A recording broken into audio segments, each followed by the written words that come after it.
దేవుని మందిరానికి వస్తే మన ముఖములు ఏం కావాలా? కన్నీరు.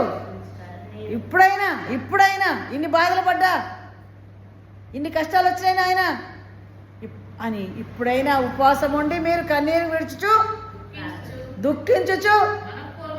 ఎలా? అమ్మగారు చెప్పిందని కాదు, మీ మనస్ఫూర్తిగా ఆడవాలా. హల్లెలూయా.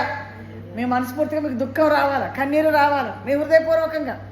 అమ్మ మీ కొడుకు మారలే, నీ భర్త మారలే, నీకెంత దుఃఖం ఉండాలి తల్లి? వాళ్ళు చచ్చిపోతే నరకం పోతారని తెలియదా మనకి? మరి నీ కొడుకు ఇప్పుడు యాకోబు గారు ఆయన సంపూర్ణంగా మారాలా, ఆయన సంపూర్ణంగా మారి మంచిగా దేవుని పనిలో సాగిపోవాలా. ఇప్పుడు మన అమ్మాయి ఉంది, వాళ్ళ చుట్టాలు ఉన్నారు, మన బంధువులు ఉన్నారు. అమ్మాయి ఉంది వెనకాల కూర్చోం, అమ్మ ఆదాం గారు చిన్న కొడుకు, వాళ్ళ అమ్మ నాన్న, వాళ్ళ అక్క చెల్లెలు, అన్నదమ్ములు, వాళ్ళు ఎంతోమంది రక్షణ లేదు. వాళ్ళందరూ గుర్తుకురారా? మందిరానికి వచ్చేప్పుడు కళ్ళు మూసుకుని వాళ్ళ కోసం ఏడు కన్నీరు గార్చి ప్రార్థన చేయి. ఈ అమ్మాయింది భర్త కోసం ఆడవాలి, బిడ్డలు ఎవరి బిడ్డలు చదువుతున్నారు వీళ్ళ కోసం ఆడవాలి. రమా ప్రతి ఒక్కరికి ఎన్నో బాధలు, ఎన్నో సమస్యలు ఉన్నాయి. వాటన్నిటి ప్రభు దగ్గరకు వచ్చి ఏం చేయాలంటే మనం కన్నీరు విడుచుచు దుఃఖించుచు మనస్ఫూర్తిగా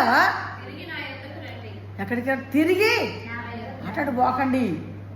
పోయిన వాళ్ళు పోయారు, అది తిరగండి మళ్ళీ. దేవునికి మహిమ కలుగును గాక.